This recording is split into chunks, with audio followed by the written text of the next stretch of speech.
తాడిపత్తి గ్రామంలో పర్యటించారు సర్వేపల్లి ఎమ్మెల్యే సోమిరెడ్డి చంద్రమోహన్ రెడ్డి. ఈ సందర్భంగా స్థానిక టీడీపీ నేతలు ఆయనకు ఘన స్వాగతం పలికారు. గ్రామంలో 10 లక్షల రూపాయలతో నిర్మించిన సిమెంట్ రోడ్డును ఆయన ప్రారంభించారు.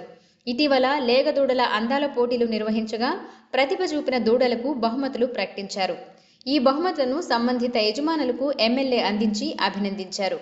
జిల్లా పశుగణాభివృద్ధి సంస్థ ఆధ్వర్యంలో ఏర్పాటు చేసిన సభలో ఆయన మాట్లాడారు. రాష్ట్రీయ గోకుల్ మిషన్ ఆధ్వర్యంలో పశువుల అభివృద్ధికి ప్రభుత్వం కృషి చేస్తుందని ఎమ్మెల్యే చెప్పారు.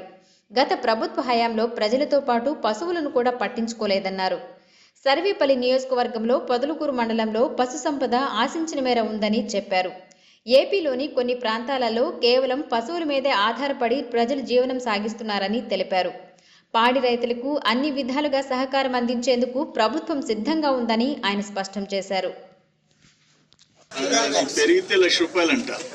కొద్ది రోజులు దాన్ని పోషిస్తే సంతోషం. ఇక్కడ మళ్ళీ ఈ శిబిరాలు మళ్ళీ గత ప్రభుత్వంలో లాస్ట్లో ముగిచ్చేశారంట. మళ్ళీ ఇప్పుడు పశు ఆరోగ్య శిబిర కేంద్రాలు మళ్ళీ స్టార్ట్ అయినాయి. వాళ్ళు మనుషుల్నే పట్టించుకోలే, పశువులనే ఏం పట్టించుకుంటారు. లాస్ట్ గవర్నమెంట్లో పరిస్థితి ఏ శాఖ అయినా మోతేసేయటమే. మరి ఇప్పుడు మళ్ళీ గోకులాలు మళ్ళీ మొదలు పెట్టాం. ఒక్క పొదలకూరు మండలం 40, తాడిపత్రికి 5, ఒక్క గోకులం 2,30,000. వాళ్ళు కట్టాల్సింది రైతు 2,300, 23,000. 10% సబ్సిడీ వచ్చి 2,07,000. ఇవి గోకులాలు మన అన్ని మండలాల్లో ఇచ్చాం.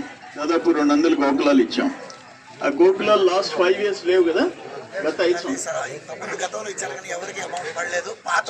అవి కూడా ఇప్పుడు అమౌంట్లు ఇస్తున్నాం. ఈ విధంగా పశుగణాభివృద్ధి విషయంలో మంత్రి ఆయన అచ్చెన్నాయుడు గారు ఉన్నారు. అగ్రికల్చర్ కానీ యానిమల్ హస్బెండరీ కానీ ఆయన కూడా ప్రత్యేక శ్రద్ధ తీసుకుంటాడు. ఈ శిబిరాలు పెట్టడం, వాటికి కావాల్సిన అది వాట్ యు కాల్ డీహైడ్రేషన్ మందుల డీవార్మింగ్ అంతకుముందు ఏదో గొర్రెలకి వాటికే ఉండిందంట. అన్నిటికీ ఆవులకి గేదెలకి లేగదూడలకి కూడా డీవార్మింగ్ మెడిసిన్స్ ఇవ్వడం. ఒకటి, ఆ పశు సంపద లేకపోతే పాలు తాగలేవు, మజ్జిగ తాగలేవు, పెరుగు తినలేవు, టీ లేదు, కాఫీ లేదు.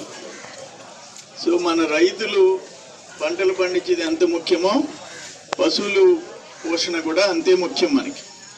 సో మంచిది ఇది. నేను గమనించింది ఏంటంటే అప్లాండ్ ఏరియాస్ ఇంకా Podalakuru little better than Venkatachalam, Madhukuru, Thotapalligudur కంటే పొదలకూరు బెటర్. పశువులు ఇక్కడ పైకి పోయినారంటే వెంకటగిరి, కందుకూరు, కనిగిరి అక్కడ పశువుల పోషణ మీదనే ఆధారపడతారు. మిల్క్ ప్రొడక్షన్ కూడా, పాల ఉత్పత్తి కూడా ఎక్కువ. ఎందుకంటే పొలాల్లో నీటి వసతి ఉండదు కాబట్టి పశువులు మేపుకొని వాళ్ళు మంచి ఆదాయమే వాళ్ళకు ఉంటుంది. పశు పోషణ కూడా పెంచుకుంటే పాల ఉత్పత్తి పెరిగితే ఈ కుటుంబాలకు కూడా ఆర్థికంగా ఉపయోగపడుతుంది అనేది నా ఉద్దేశం. ఇక్కడ ఈరోజు తాడిపత్రి విలేజ్లో 10 లక్షల రూపాయలతో సిమెంట్ రోడ్డు